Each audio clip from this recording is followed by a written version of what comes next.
जो नाम का एक व्यक्ति अपनी पत्नी राधा के साथ रहा करता था। एक दिन की बात है, बिरजू अपनी पत्नी राधा से बोला, राधा, मैं तुम्हारे लिए कुछ लाया हूँ। इतना बोलकर बिरजू ने 2 सोने के कंगन राधा के हाथ में थमा दिए। ये तो बहुत कीमती कंगन है। तुम्हारे पास इतनी कीमती कंगन खरीदने के लिए धन कहाँ से आया? ये सुनकर बिरजू के चेहरे पर क्रोध झलकने लगा। राधा, मैंने तुमसे कितनी बार कहा है कि मुझसे सवाल मत किया करो। क्यों ना करूं? गांव का हर व्यक्ति यही बात करता है कि मेरे पति एक चोर हैं। वो सब बकवास करते हैं। तो फिर मुझे बताओ कि तुम कोई काम धंधा तो करते नहीं, फिर तुम्हारे पास धन कहाँ से आते हैं? तुम भी गांव वालों की भाषा बोलने लगी। अरे मैं एक व्यापारी हूँ। अच्छा, कौन सा व्यापार करते हो तुम? व्यापार की बातें तुम्हारी समझ में नहीं आएंगी राधा।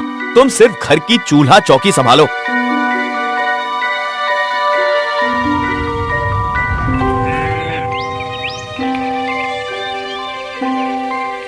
इतना बोलकर बिरजू सीधा अपने दोस्त मोहन के घर पर चला गया। मोहन भी एक चोर था। बिरजू को देखकर मोहन खुश होता हुआ बोला, मुझे तुम्हारा ही इंतजार था।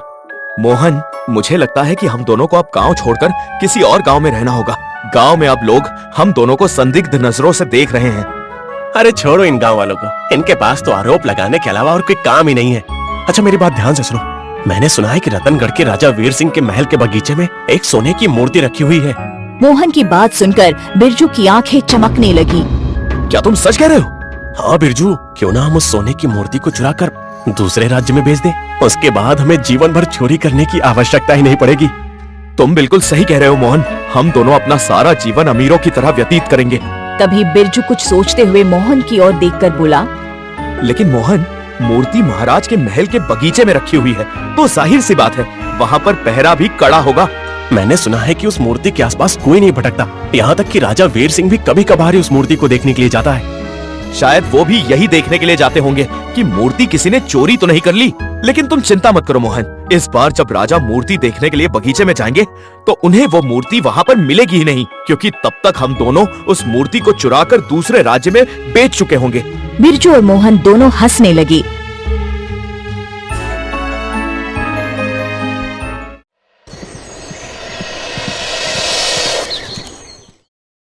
अगले दिन मोहन अपनी पत्नी राधा से बोला, मैं कुछ दिनों के लिए बाहर जा रहा हूँ राधा। तुमने अभी तक मेरे सवाल का जवाब नहीं दिया कि सोने के कंगन तुम्हारे पास कहाँ से आए?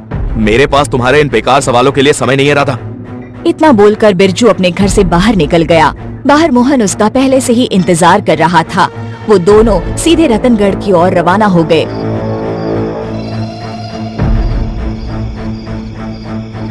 रात को वो दोनों रतनगढ़ के महल के बाहर खड़े हुए इधर उधर देख रहे थे। तभी उन दोनों की नजर महल की दीवार पर बने हुए एक छोटे से लकड़ी के टूटे हुए दरवाजे पर पड़ी। बिरजू आश्चर्य से मोहन की ओर देखकर बोला, मोहन, बड़ी अजीब बात है। महल की दीवार पर ये छोटा सा लकड़ी का दरवाजा क्यों बना हुआ है, और वो भी टूटा हुआ है?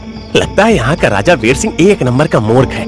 इसने तो हम दोनों चोरों को महल के अंदर घुसने का बड़ा आसान रास्ता दे दिया। अब ज्यादा सोचो मत, अभी आसपास कोई नहीं है। चलो इसी टूटे दरवाजे के जरिए हम दोनों महल के अंदर प्रवेश कर जाते हैं। मोहन की बात सुनकर बिरजू मुस्कुराने लगा। कुछ ही देर में वो दोनों उस दरवाजे के अंदर घुस गए। दरवाजे के अंदर घुसते ही उनकी आंखें आश्चर्य से फटी की फटी रह गई। दरअसल वो दोनों महल के अंदर बने हुए एक बगीचे में बैठे हुए थे, जहाँ पर अंधेरे में उस सोने की एक बड़ी इंसानी आकार की मूर्ति जगमगा रही थी। बिरजू आश्चर्य से मोहन की ओर देखकर बोला, मोहन, ये टूटा हुआ दरवाजा तो महल के बगीचे की तरफ ही खुलता है। मुझे तो कुछ गड़बड़ लग रही है। कैसी गड़बड़? तुम स्वयं ही सोचो मोहन कि बगीचे के ठीक सामने लकड़ी का टूटा हुआ दरवाजा है। इस राज्य में और भी चोर होंगे। आखिर अब तक किसी ने इस सोने की मूर्ति को चुराया क्यों नहीं? तुम भी पता नहीं क्या क्या सोच रहे हो बिरजू। अरे हो सकता है कि ये दरवाजा कुछ समय पहले ही टूटा हो और इसके बारे में किसी को कुछ पता ही ना हो, या अब तक किसी की नजर ही ना पड़ी हो। मोहन की बात सुनकर बिरजू गहरी सोच में डूब गया। बिरजू को गहरी सोच में डूबता देख मोहन मुस्कुराता हुआ बिरजू की ओर देखकर बोला, अब तुम सारा समय सोचने में ही गवा दोगे या इस सोने की मूर्ति को उठाने में मेरी मदद भी करोगे? ऐसा मालूम होता है जैसे कि ये राजा वीर सिंह के खानदान के ही किसी राजा की सोने की मूर्ति हो। इतना बोलकर मोहन ने जैसे ही उस सोने की मूर्ति को हाथ लगाया, अचानक उस सोने की मूर्ति की बंद आंखें खुल गई और वो क्रोध भरी नजरों से मोहन की ओर देखने लगी। ये देखकर मोहन और बिरजू के हाथ पैर फूल गए। तभी उस मूर्ति ने मोहन का हाथ पकड़ लिया। मोहन का हाथ पकड़ते ही मोहन और वो सोने की मूर्ति वहाँ से गायब हो गई। बिरजू हड़बड़ाता हुआ अपने आप से बोला, ये कैसे हो सकता है मोहन? और वो सोने की मूर्ति गायब कहाँ हो गई? तभी बिरजू के कानों में कुछ सैनिकों का शोर सुनाई दिया। बिरजू तुरंत उस टूटे हुए दरवाजे से बाहर भाग गया। अगले दिन राजमहल में हाहाकार मच गया। राजा वीर सिंह चिंतित अवस्था में अपने सिंहासन पर बैठा हुआ मंत्री चरण सिंह से बोला, ये किसकी हरकत हो सकती है मंत्री चरण सिंह? वो सोने की मूर्ति महल के बगीचे से आखिर गई कहाँ? मेरी भी कुछ समझ में नहीं आ रहा महाराज। इतना तो मैं विश्वास के साथ कह सकता हूँ कि उस मूर्ति को हमारे राज्य का कोई चोर चुराने की हिम्मत नहीं कर सकता। राजा वीर सिंह चिंतित अवस्था में मंत्री चरण सिंह की ओर देखकर बोला, उस मूर्ति का अचानक से गायब हो जाना हमारे राज्य के लिए शुभ संकेत नहीं है मंत्री जी। मैं अपने बचपन से उस सोने की मूर्ति के बारे में कई कहानियां सुनता हुआ चला आ रहा हूँ। अगर वो कहानियां सच निकली तो उसका असर कुछ ही समय में राज्य में दिखाई देने लगेगा। राजा वीर सिंह ने सच कहा था। कुछ समय बाद रतनगढ़ राज्य में अकाल पड़ गया। वर्षा होना बंद हो गई। रतनगढ़ राज्य की सारी फसल सूख गई। बिरजू का गांव भी भूखमरी की चपेट में आ चुका था। बिरजू चिंतित अवस्था में अपनी पत्नी राधा से बोला, ये सब मेरी वजह से हो रहा है राधा। आप कहना क्या चाहते हैं? अकाल की चपेट में तो सारा रतनगढ़ राज्य है। बिरजू अपनी पत्नी को सारी घटना बताते हुए बोला, उस दिन के बाद से मोहन का कहीं पता नहीं चला। मैंने उसे ढूंढने का बहुत प्रयास किया राधा, और उस विचित्र घटना के बाद से ही रतनगढ़ राज्य में वर्षा होना बंद हो गई और सारी फसलें सूखने लगी। मुझे लगता है कि इन सब का उस सोने की मूर्ति से जरूर कोई ना कोई गहरा संबंध है। हे भगवान, आखिर तुमने ये क्या किया? मुझे तुम पर पहले से ही शक था कि तुम एक चोर हो। मुझे माफ कर दो राधा, मुझसे बहुत बड़ी भूल हो गई है। मेरी वजह से सारा राज्य भूख से तड़प रहा है। मुझसे माफी मांगने से क्या होगा? जो गलती की है उसे तुम ही सुधारोगे, और इस घर में तभी कदम रखना। निकल जाओ यहाँ से, मैं तुम्हारी शक्ल तक नहीं देखना चाहती।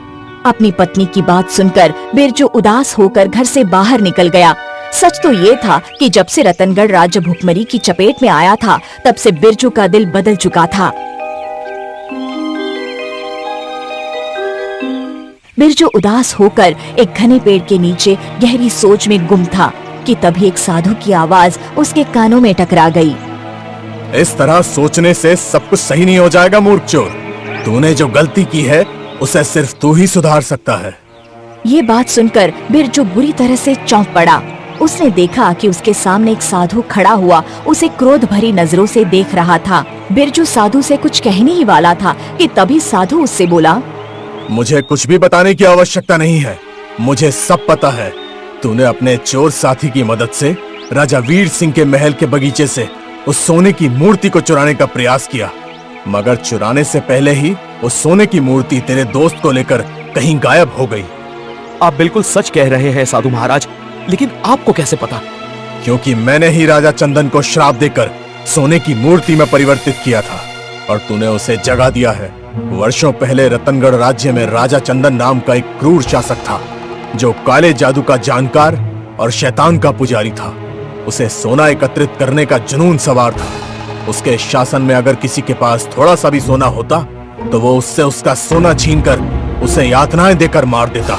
उसकी इस क्रूरता को देखकर मुझे एक दिन गुस्सा आ गया और मैंने उसे श्राप देकर सोने की मूर्ति में परिवर्तित कर दिया। लेकिन साधु महाराज, वो मोहन के हाथ लगाने से जीवित कैसे हो गया?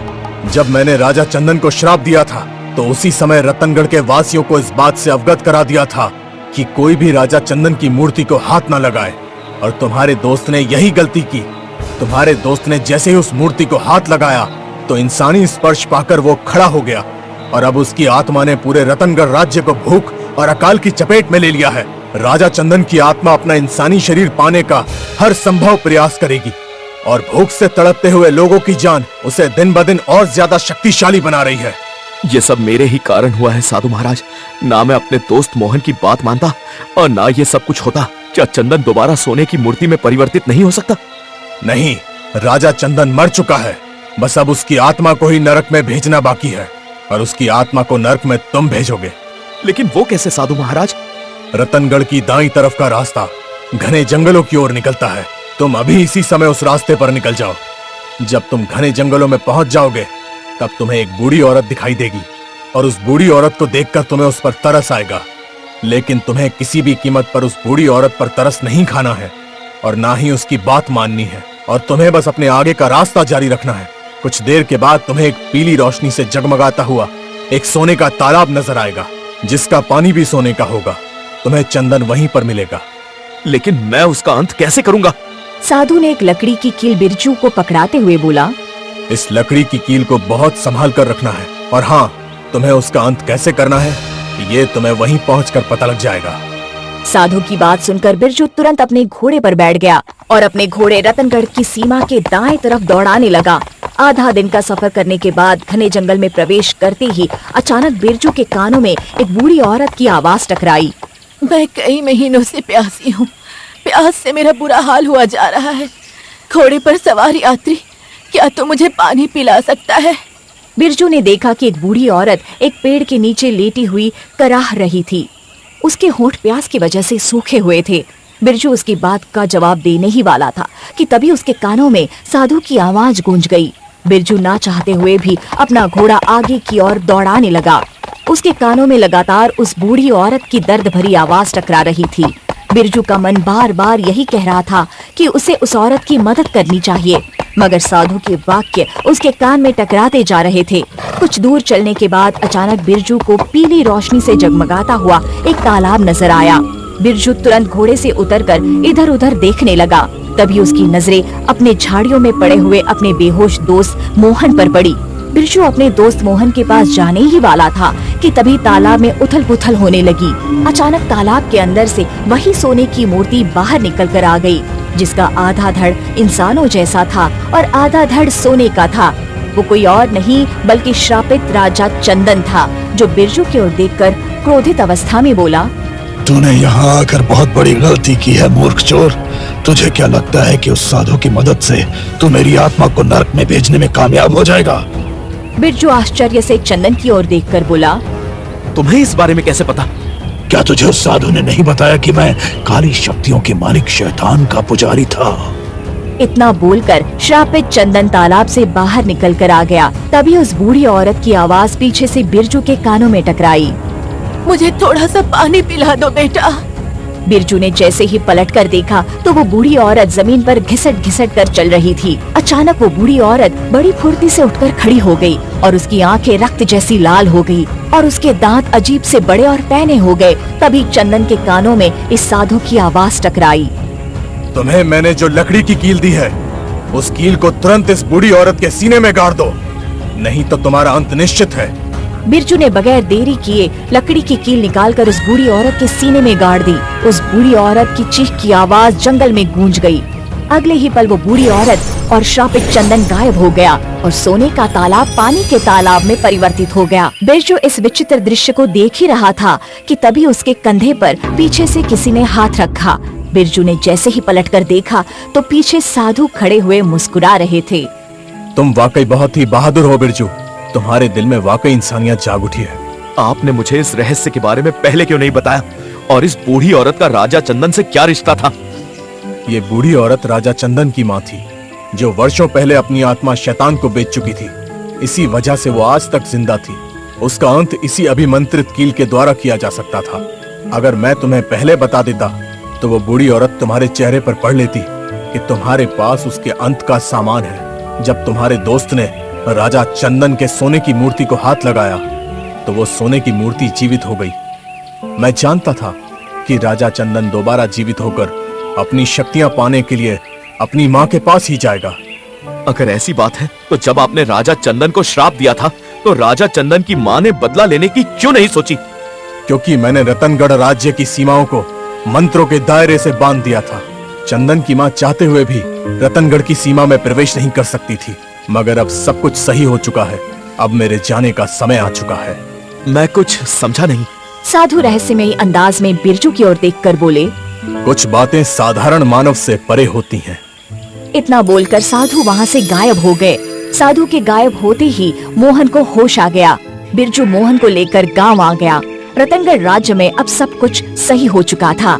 बिरजू अब